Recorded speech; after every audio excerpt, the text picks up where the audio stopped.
प्रभु विवाह की इच्छा तो नहीं है, लेकिन अगर आप बात पक्की कर आए हैं तो फिर हम भी कर लेते हैं, क्या फर्क पड़ता है। भगवान नारायण ने कहा, मनु महाराज अपनी बेटी देवहूति को लेकर के आएंगे, तुम्हारे साथ विवाह करेंगे। मना नहीं करना, विवाह करके आनंद से गृहस्थ जीवन का आनंद लेना। बोलो राधे राधे। मनुष्य शत्रुपा अपनी बेटी देवहूति का विवाह कर्दम ऋषि संपन्न कर दिया। जब भगवान वरदान देकर के जाने लगे, तब कर्दम जी ने कहा, प्रभु विवाह तो करूंगा, लेकिन मेरी भी शर्त है। बोले क्या शर्त है? बोले एक पुत्र होते ही घर छोड़ करके वन चला जाऊंगा, और पुत्र भी आपको ही बन करके आना पड़ेगा मेरे यहाँ। अगर मंजूर है आपको तो मैं ही विवाह कर लेता हूँ, और नहीं तो मेरे मन में कोई इच्छा नहीं। भगवान ने कहा ठीक है, हम तुम्हारे घर पुत्र बन करके आएंगे, विवाह तो करो। शुक्राचार्य भगवान परीक्षित से कहते हैं, राजन पुत्र तो हुआ नहीं, 9 कन्याएं जन्म लेकर के आ गई कर्दम जी के यहाँ। बोलो राधे राधे। और कर्दम ऋषि बोलते हैं, हे भगवान, ऐसे झंझट में फंसाया भगवान ने। हमने सोचा था एक पुत्र होगा, घर छोड़ करके चलेंगे भजन करने के लिए वन में, और 9 कन्याएं आ गई। अब इनको बड़ा पाल पोष करके बड़ा करना, फिर इनके लिए वर ढूंढना, फिर इनकी शादी करना, यानी जीवन हमारा इसमें व्यतीत हो जाएगा। 9 कन्याओं ने जन्म लिया, बड़ी हुई, बड़े बड़े ऋषियों को ब्याही गई।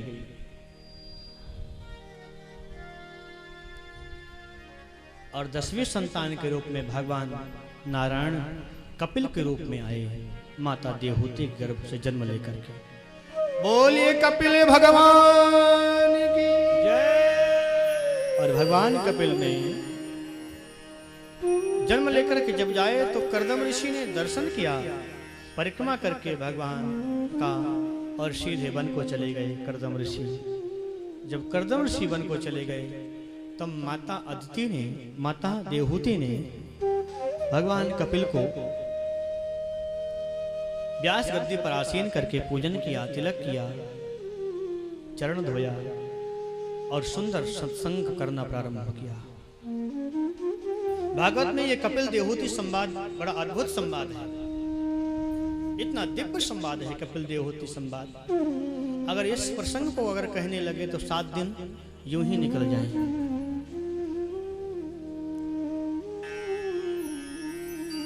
कि निर्विरणाम नितराम भूमन न चंद्रेन्द्रिय तर्षणा एन सभाव्यमानेन न प्रणांदम तमः प्रभु। बहुत अद्भुत प्रसंग है। कपिल की 9 बहनें ही बैठी हैं, सबसे आगे वृद्धा माँ देवहूति बैठी हुई, और कपिल भगवान से प्रश्न कर रही है, हे प्रभु मेरी परिस्थिति बड़ी विचित्र हो रही है, खराब हो रही है। ये जो 10 इंद्रियां हैं मुझे अपनी अपनी ओर खींचती हैं। 5 कर्मेंद्रियां और 5 ज्ञानेंद्रिय हैं। और ये जो 5 कर्मेंद्रिय में जो रसना इंद्रिय है, इसका तो कहना ही क्या है। सुंदर सुंदर भोग मांगती है, सुंदर सुंदर पकवान मांगती है, ये रसना इंद्रिय। मेरी स्थिति बड़ी खराब हो रही है, इंद्रियों को कैसे बस में करें। ये मेरा पहला प्रश्न है आपसे। और दूसरा प्रश्न मैं आपसे पूछना चाहती हूँ कि बंधन किसका होता है? बंधन मन का होता है कि आत्मा का होता है?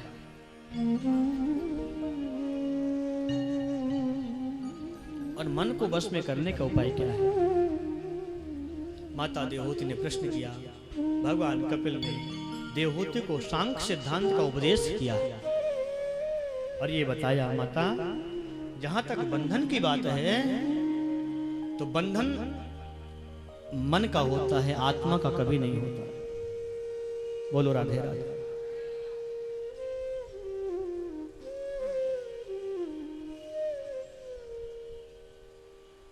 आत्मा का कहीं बंधन नहीं होता और आत्मा के मुक्ति का सोचना भी अपराध है। अगर विषयों के प्रति हम आसक्त हैं संसार में तो हम बंधे हुए हैं, और विषयों से मन अनासक्त है तो हम मुक्त हैं। अगर इंद्रियां कहती हैं कि अपनी अपनी वस्तु को मांग रही इंद्रियां, तो इंद्रियों को वश में करने का सूत्र माता एक ही है कि प्रत्येक इंद्रिय को परमात्मा की ओर मोड़ दो। नेत्र इंद्रिय कहती है सुंदर रूप देखो, जरूर देखना चाहिए, तो मेरे बांके बिहारी से सुंदर कोई दूसरा हो सकता है? ठाकुर को निहारो।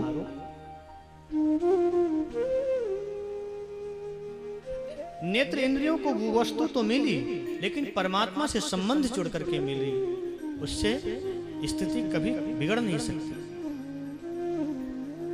कान इंद्रिय कहती है सुंदर संगीत सुनने के लिए तो जरूर सुनना चाहिए। सुंदर सुंदर सूरदास जी के पदों को गाओ, गुनगुनाओ, मीरा के पदों को गाओ, आनंद आ जाएगा जीवन में, मस्ती आ जाएगी। भजन सुनो, कामुक श्रृंगारिक संगीत हम सुनते हैं जो जीते जी हमें नरक में ढकेल देते हैं। तो परमात्मा के भजन को सुनेंगे, भक्तों के पदों को, भजनों को गाएंगे, गुनगुनाएंगे, सुनेंगे, तो हमें वो वस्तु तो मिली, लेकिन परमात्मा से संबंध जुड़ करके मिली।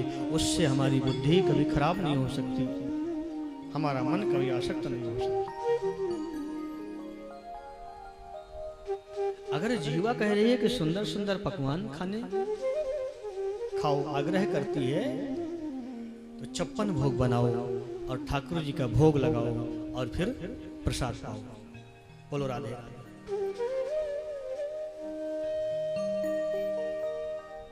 पकवान खाने को मिले, लेकिन परमात्मा से संबंध जुड़ गया, प्रसाद हो गया। और भगवान उस 56 भोग से कुछ भी स्वीकार नहीं करते। क्या स्वीकार करते हैं? केवल आपके भाव को ले लेते हैं और अपने कृपा रूपी प्रसादी उसमें डाल करके वापस दे देते हैं। अब ऐसा सरल ठाकुर कहाँ मिलेगा बताइए? तो हमें जीवा के लिए वस्तु तो प्राप्त हुई, लेकिन परमात्मा से संबंध जुड़ गया, इससे उसे खाने से हमारी बुद्धि कभी विकृत नहीं हो सकती है। तो प्रत्येक इंद्रियों को ईश्वर की तरफ मोड़ दें, यही मुक्ति का साधन है। आत्मा का कोई बंधन नहीं होता कि मन के मारे बन गए और मन तज बस्ती मां, मन ही मिलावत राम से, मन ही करत भजे।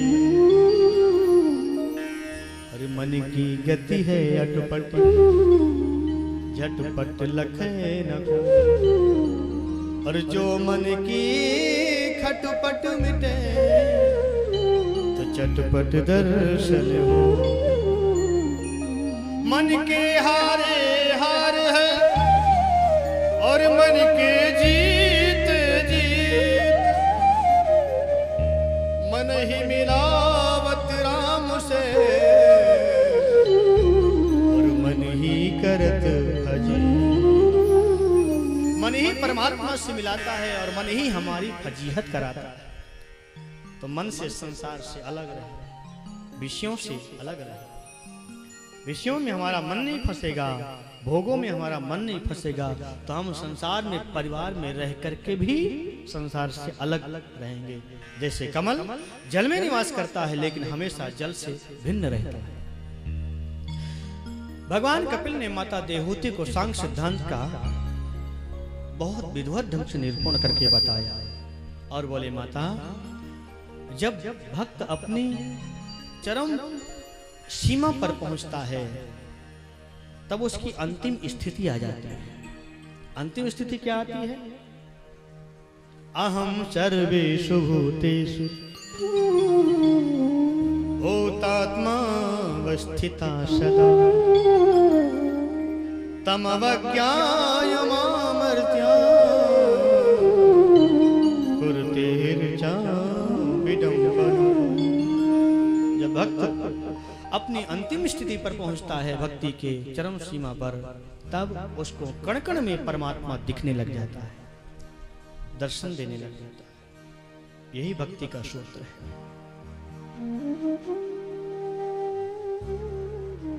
और भगवान कहते हैं मेरा उत्तम भक्त वही है जो कण कण में मुझे देखता है, दर्शन करता है।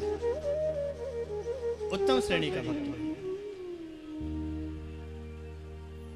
कि तुलसिया संसार में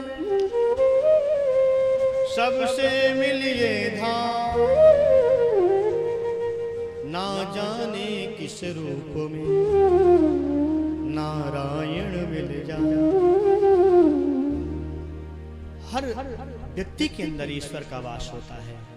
जब ये भाव लेकर के बना करके हम सबके अंदर ईश्वर देखने लग जाएंगे ईश्वर को, तब समझना चाहिए कि हमारी भक्ति आगे बढ़ रही है। बोलो राधे। सिया राम में सब जग जाने, करो प्रणाम जोर जुग पाने। कहने के प्राय जब सारी सृष्टि में मेरा परमात्मा विद्यमान है तो मैं किससे द्वेष करूं और किससे प्रेम करूं? अगर मैं द्वेष करता हूं तो मेरी भक्ति का कोई मतलब नहीं होता। इसलिए सबसे प्रेम करिए। और परमात्मा केवल प्रेम से मिलता है। राम ही केवल प्रेमो प्यारा, राम ही केवल प्रेम प्यारा, राम ही केवल प्रेमो प्यारा, राम ही केवल प्रेम प्यारा। जान ले जो जान निहारा, जान ले जो आइए जान निहारा। राम ही केवल प्रेम प्यारा, राम ही केवल प्रेम प्यारा। जान ले जो जान निहारा, जान ले जो जान निहारा, जान ले जो जान निहारा, जान ले जो जान निहारा। परमात्मा केवल प्रेम से मिलता है। कण कण में ईश्वर का दर्शन करें माता, यही उत्तम भक्ति है। दिव्य उपदेश किया माता देवहूति को भगवान कपिल ने, और माता देवहूति का शरीर पानी पानी हो गया, नदी बनकर के बहने लग गया। भक्ति के भाव में पिघल गया संपूर्ण शरीर। एक सिद्धिदा नाम की नदी के रूप में परिणित होने लगा। वो जल भगवान कपिल आचमन करके प्रदक्षिणा करके गंगा सागर क्षेत्र में जाकर के विराजमान हो गए। भक्त लोग गंगा सागर में जाकर के मकर संक्रांति को स्नान करते हैं, भगवान कपिल का दर्शन करते हैं और दान इत्यादि देते हैं, और भगवान कपिल से भक्ति का वरदान लेकर के आते हैं। इस संसार में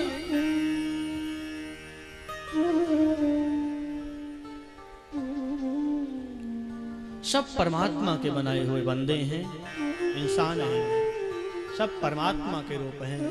ये मान करके सबसे प्रेम करें। ये हमारी दृष्टि का दोष है कि कोई हमारी दृष्टि में सुखी नजर आता है और कोई दुखी नजर आता है। ये केवल हमारी दृष्टि का दोष है और कुछ भी नहीं। मन की विडंबना, कल्पना। दीन कहे धनवान सुखी, जो गरीब होता है, निर्धन होता है, वो कहता है जिसके पास पैसा रुपया है वो बहुत खुशी है, प्रसन्न है। दीन कहे धनवान सुखी, धनवान कहे सुखी, राजा को भारी। राजा कहे महाराजा सुखी, महाराजा कहे सुख इंद्र को भारी। इंद्र कहे चतुरानन को सुख, ब्रह्मा कहे सुख इन विष्णु को भारी। पर तुलसीदास विचार करत, हरि भजन बिना सब जीव दुखारी। ये केवल हमारे दृष्टि का दोष है। किसी को हम सुखी देखते हैं, किसी को दुखी देखते हैं। इस संसार में सब एक जैसे। ध्यान रखना मेरे भाई, अगर आपके जीवन में दुख आवे तो कभी अपने दुख को मिटाने के लिए दुखी व्यक्ति के पास में नहीं जाना। बोलो राधे। संसारी व्यक्ति के पास में जाकर के कहेंगे कि भैया मेरा दुख है, इसे दूर करो, तो तुम्हारे दुख को दूर नहीं करेगा, आपके दुख को और डबल कर देगा। दुखी व्यक्ति तुम्हारे दुख को कभी नहीं दूर कर सकता। आपके दुख को दूर करेगा तो सुखी व्यक्ति ही दूर करेगा। जो उस आनंद में डूबा है, उस सुख में है, उस आनंद में है, उस सिंधु में है। जब उनके पास में जाएंगे, अपने दुख को समर्पित करेंगे, तब वो दुख दूर हो जाएगा और वहां से हमें सुख प्राप्त होगा। अपूर्ण व्यक्ति के पास में जाएंगे तो कभी भी हमें पूर्णता नहीं मिलेगी।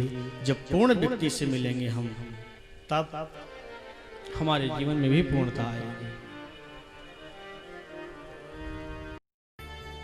सुंदर उपदेश दिया, सांख्य सिद्धांत का निरूपण किया। ये भागवत का कपिल देवहूति संवाद बड़ा अद्भुत संवाद है। शुक्राचार्य भगवान कहते हैं, परीक्षित, माता देवहूति का वंश आगे नहीं चला और माता देवहूति 3 बहनें थी, आकुति, देवहूति और प्रसूति।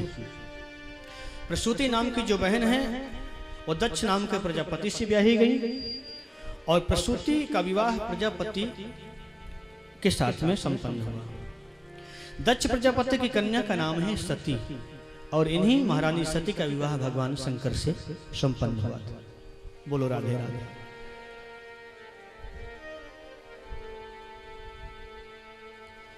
सती महारानी का विवाह भगवान शिव के साथ में हुआ,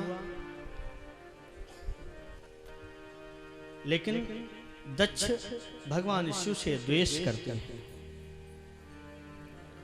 क्योंकि जब ब्रह्मा जी ने प्रजापतियों का राजा बनाया, नायक बनाया दक्ष को, तब सारे देवता उनके सम्मान के लिए गए, बधाई देने के लिए।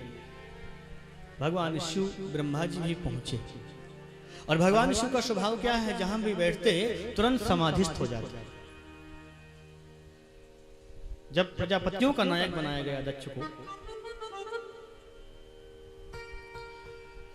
तब दक्ष महाराज सज धज करके जब सभा में आए, सारे देवता, ऋषि, मुनि सब सम्मान के लिए, सम्मान देने के लिए उपस्थित थे। जैसे दक्ष प्रवेश किया सभा में, साफ खड़े होकर के सम्मान दिया, स्वागत किया, भगवान शिव नहीं खड़े हुए। बस जो सम्मान का इच्छुक होता है, जिसे सम्मान लेने की आदत होती है, सम्मान का भूखा व्यक्ति जब किसी सभा में जाता है तो वो ये नहीं देखता कि मेरे आने पर कितने लोग खड़े होकर के स्वागत किया मेरा। क्या देखता है? मेरे आने पर कितने लोग बैठे रह गए। बोलो राधे राधे। सम्मान का भूखा व्यक्ति यही देखता है।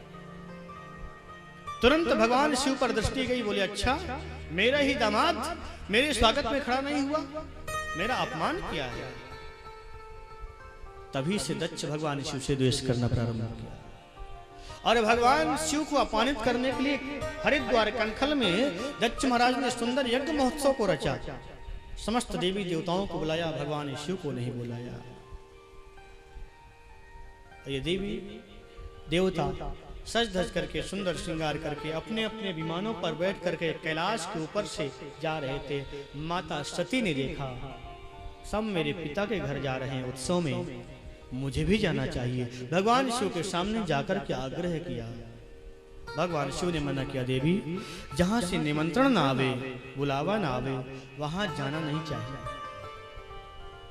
माता सती ने आग्रह किया, स्वामी हमने ऐसा सुना है कि सत्संग में गुरु के यहाँ पिता के घर बिना बुलाए भी जाना चाहिए।